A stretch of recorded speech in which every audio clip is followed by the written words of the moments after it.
guys, it's Olivia and welcome back to Live in Literature. Thank you so much for all the love and support I received to our last video, and if you have not seen it yet, feel free to head on over to my channel to check it out.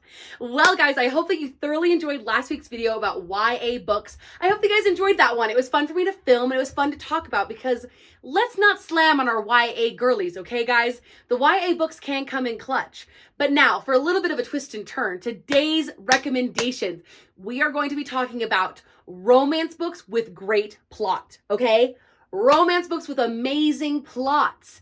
Because sometimes, as we've been discussing throughout the past month, because it is the month of love and romance and things like that. How romantic. Sissy stuff. There's been a little bit of talking in the chat online about like what is considered a true romance book. Like, is it the content? Is it the smut? Is it the plot? Is it like all these types of things? Like, what makes a great romance? I think a romance book takes a lot of things to be really, really amazing. And today's recommendations, I wanted to recommend for you, for my girls who are very much of like, I want a true romance book with incredible plot, a little spice here and there, maybe more, maybe less. We'll have some variation in today's recommendations for you. And something that is going to make you feel something inside. You want the plot to move. You want the plot to carry you through. You want it to be interesting, fun, and something that you like could see happening to yourself maybe. I don't know. I like to picture myself in some of these scenarios, you know, just like playing out the fantasies, if you're catching my drift. People say that, right?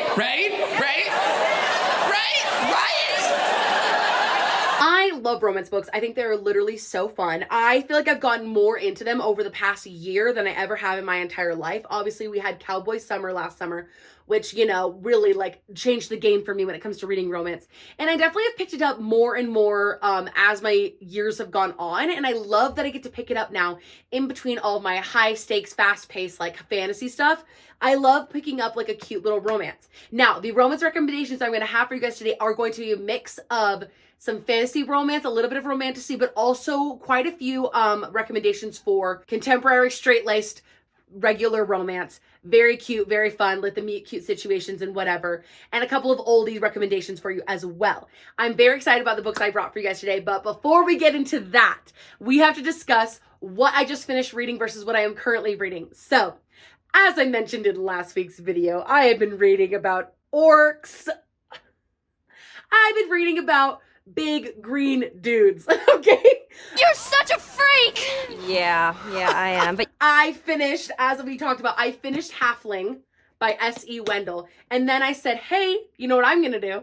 Is I'm going to read the other two books in the series that are out.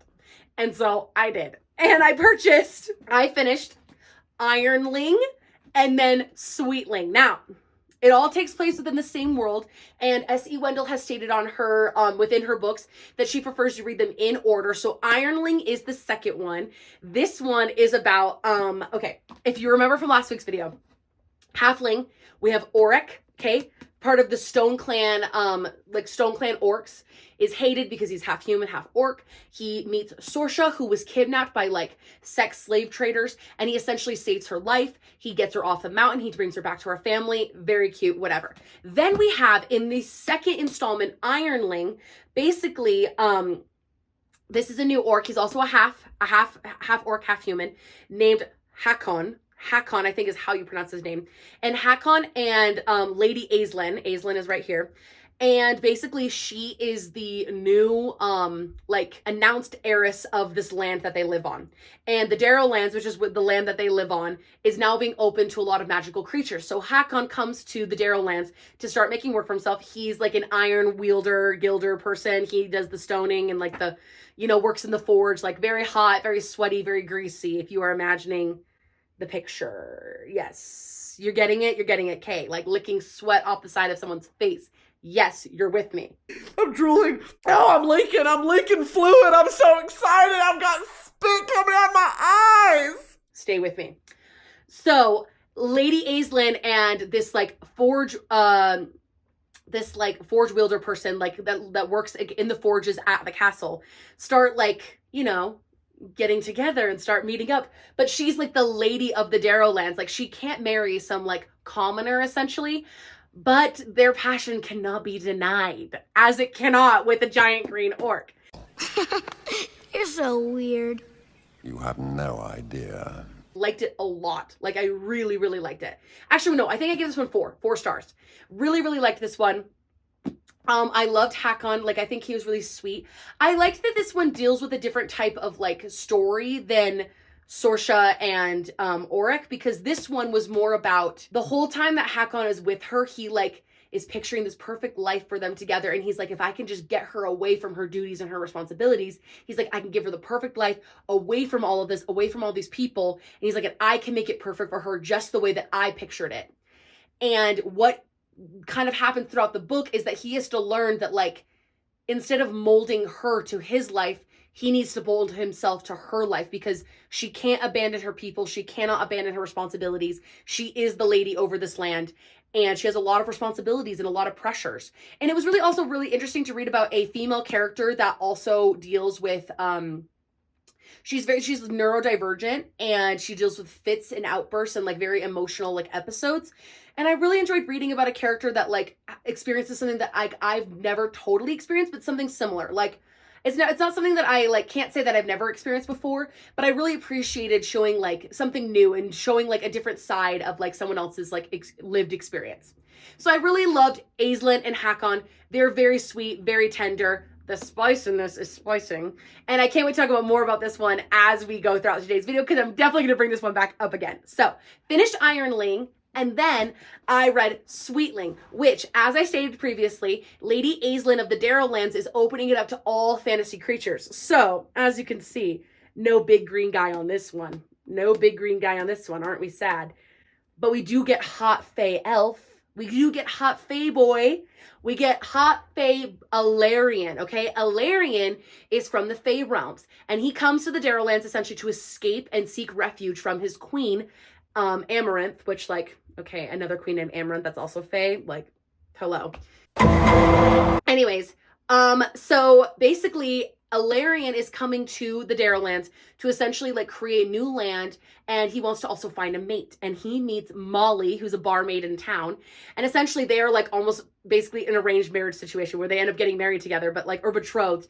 But she, like, can't stand him because she's like, what? Like, you kind of just took me away from my whole life. And he's like, but I'm going to provide the perfect life for you.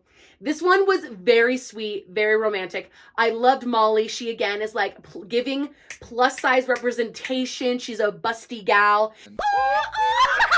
Very much like a Spitfire. I loved her. And I liked her and Alarion's relationship. And I loved Alarion because he just was solely devoted to his woman, solely devoted to the cause. And I love that about him. This one I gave 4.5 stars. So to rank the 3 series, we've got 5, we've got 4, and then we've got 4.5 for Sweetling. Now, the 4th book in this series is called Failing, and it's about essentially, like, I'm gonna call, like, someone that's related to Alarion. It's about a Fae woman, and that one comes out this summer, and I'm really excited to read it. I will definitely be reading. But this whole series, like, I absolutely love and enjoy, and I will be talking about in today's video. But those are the ones I just finished reading, and then I am currently reading, finally, Sarah A. Parker's When the Moon Hatched. Fina-freaking-ly. It has taken me far too long to read When the Moon Hatched by Sarah A. Parker. I've been putting this book off for almost a year now. I've been putting off this book. I've been putting this book off for so long because it really intimidated me, and it was so big and thick and, like, that's what she said. just so much. And I, like, love high fantasy. I love high fantasy. I love, like, big intense fantasy worlds. But I knew it was going to cause a lot of brain power. I knew I was going to really have to focus. And I know this is going to be a fantasy series that's going to, like, be life-changing. I just haven't gotten there yet. I'm like 100 pages in-ish, and I'm already really enjoying it. I think it's going to be a great plot. I'm really excited. I will let you guys know once I'm done with this book what I think. So that is all the books that I just finished reading versus what I'm currently reading. And now for the main event, what we came here for, we're going to talk about romance books with amazing plot. Let's get started. So like I said, romance books with amazing plot. Essentially, we want to have an incredible romance, like that's a whirlwind romance, something that's going to take you away from your life, completely entrance you, but also, like, it can't be too boring. It can't be too stagnant. It can't be too unrealistic, but also it can't be too smut filled, but also it has to be the perfect amount of smut. And don't get me wrong, guys, I love my smut. I love my spice. I love my moments. And it's like those intimate moments between our main our main characters. Like, I live for them. I love them. But sometimes people feel like it can overtake a story. And I do agree. When it happens too fast, or when it happens like too abruptly, or when there's not enough build up to it, I kind of feel the same way. I kind of feel like, what the heck? Like, you just gave me all the good stuff right from the beginning. So to start us off, we're going to start off with a closed door romance. Okay. So I know everyone in the comment section is probably going, boo, closed door romance. No. Hip hip. Boo. Hip hip. Boo. I don't hate a closed door romance. Sometimes I do, but like most of the time, it's very sweet. And I have to recommend The 7-Year Slip by Ashley Poston. Now, I love The 7-Year Slip. This is such a great book. This is a fun contemporary. Essentially, the book is about a young woman named Clementine West who works at like a publishing house. And recently her aunt, who is the most like animated, like almost like magical kind of aunt ever, has passed away, and she gave Clementine her apartment. And when Clementine goes to this apartment to essentially like move in and stuff, she realizes that the apartment has the ability to like transport you back or forth in time, essentially. So when Clementine enters her apartment one day, she realizes that her apartment has gone back 7 years. And there's a guy living in her apartment who's a friend of her aunt's. And there's this super hot guy who is an up-and-coming chef named Ewan. And Ewan is just starting out in New York. But again, it's 7 years in the past. And so the apartment has this magical quality where it will go back and forth between like present day and like past 7 years. And so Clementine is like starts falling in love with Ewan, but it's 7 years in the past. And can she find him in her present day time? And what is he like then? Is he the same as he was 7 years ago? Or is he a new person? So this one is like, technically, yes, it's like has a little bit of like a fantasy-ish kind of element. But again, it's all taking place like in Manhattan, New York, in present day. And I just love it. I think it's romantic. I think it's sweet. I think it has such a fun plot with this like crazy twist that like obviously could never happen. But again, it pulls you out of the reality. And the romance between Clementine and Ewan is so great. Like, they are such dynamic characters. They have such a fun romance. This is a closed door romance. So like you're going to get a little bit, but you're not going to get a lot. It's fun and it's sweet. And I really, really enjoy Ewan and Clementine's relationship. And I think it's a great story. I love Ashley Poston. I think she is so talented. So if you want like a sweet, fun, contemporary romance, this one's for you.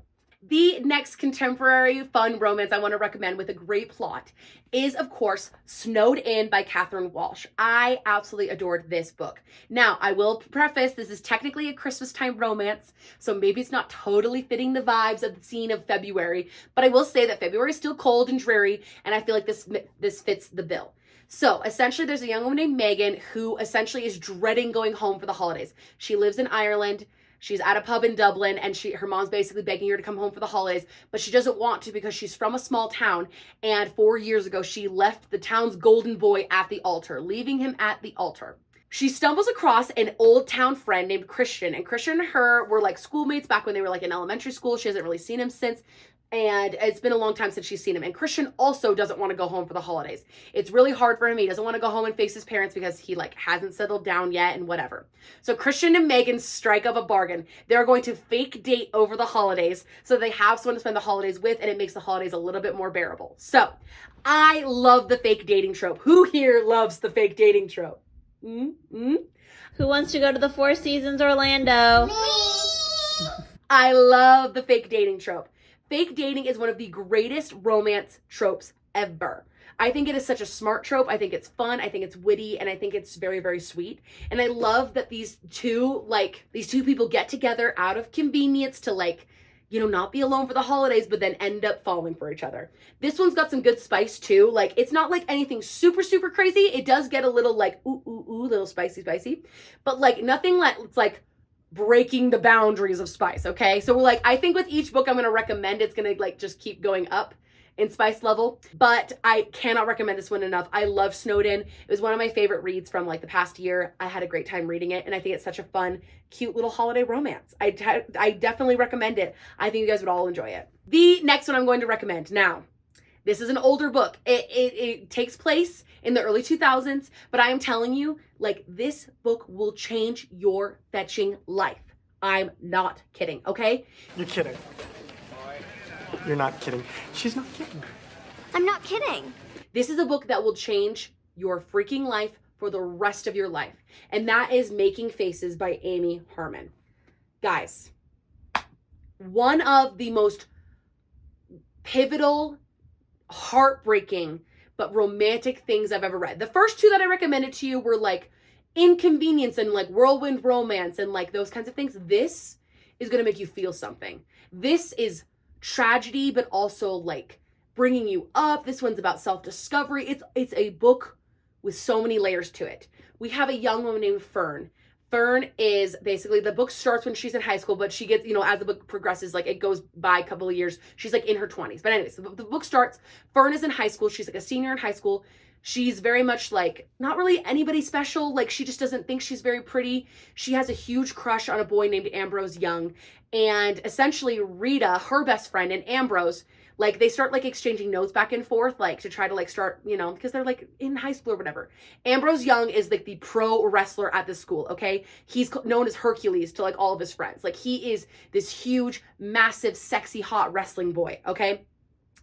And he wants to start talking to Rita, and he starts writing her these letters. And Rita's like, I'm not a very good writer, and I don't know what to say. So she has Fern write her the letters to Ambrose. So basically, Ambrose and Fern are writing to each other these like really intimate, very sweet letters. But once Ambrose finds out, he is absolutely devastated because he thought it was Rita. And he's like, Fern is making fun of me. She tricked me. And Fern's like, I've been falling in love with you this whole time. And so, but Ambrose really never gave her the time of day. And as years go on, Ambrose and Fern kind of like unite and get back together. This book, I feel like I'm not even doing it justice, like trying to explain. Like Ambrose and Fern go through some like extremely hard things, like extremely hard. This book talks a lot about like, Ambrose at one point ends up joining the military. So it talks about like PTSD. It talks about tragedy. It talks about the war. It talks about 9/11. It talks about body positivity and also about like your own inner beauty and things like that and being noticed by people and like just those kinds of things and like what makes you like worth it to someone and what makes you like desirable amongst someone. And like this book legitimately is one of the most life-changing books I've ever read. I've sobbed my way through this book. I've cried my way through this book. This is one of my most favorite romance books of all time. Like if I can recommend any of the books that I'm going to be talking about today, it's this one. It's Making Faces. There's not, there's no spice in this. I'm just going to be on straight up front. There's no spice in this. And you're going to be like, what? There's no spice in this. Yeah, there's no spice in this, but it does get very romantic and it does get very sweet. And I will tell you right now, this is a book to break your heart. And I cannot recommend it enough. Then I'm going to talk about S.E. Wendell's fantasy series that I was just speaking about, Halfling, Ironling, and Sweetling. Now, I already gave you guys the rundown at the beginning of the video about these three. But I just have to say, if you want an amazing plot with great romance, and these ones are all really spicy, listen!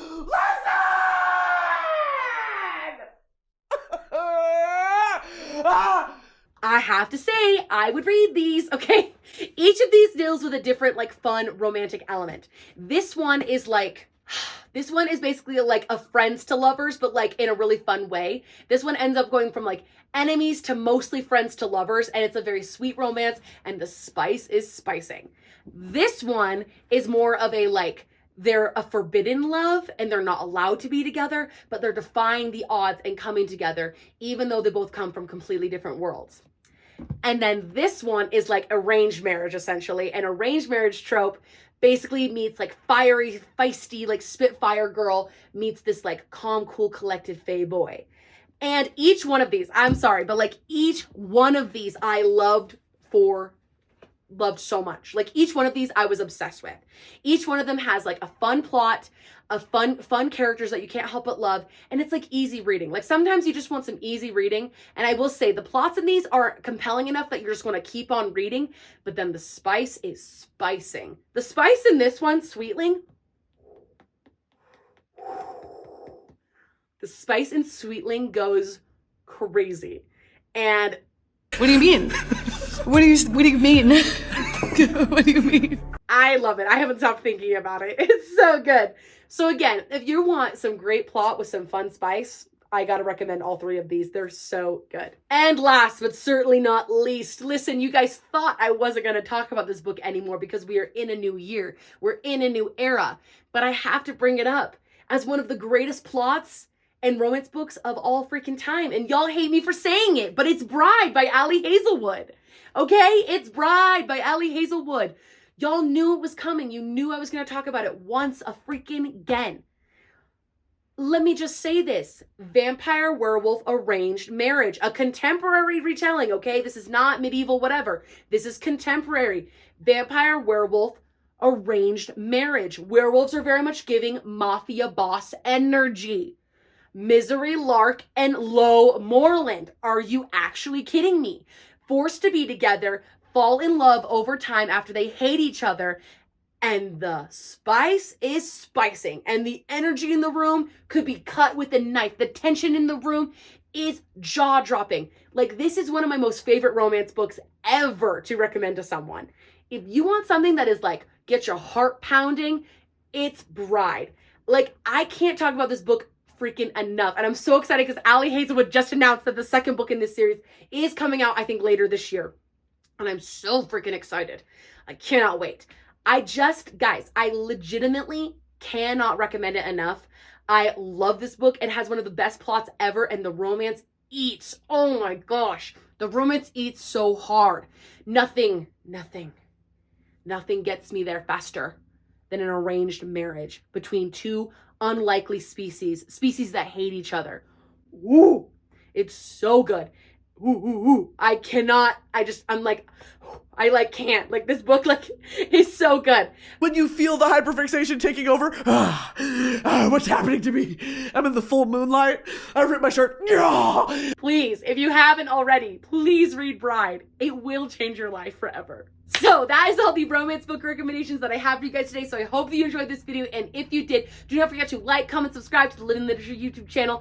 Guys, if there are any videos that you want to see on the channel, please feel free to comment them down below. I love reading your comments. I love answering your comments. Please feel free. If there's anything you guys want to see on the channel, please comment it down below. But again, I love you guys the most, and I will catch you in the next one. Bye.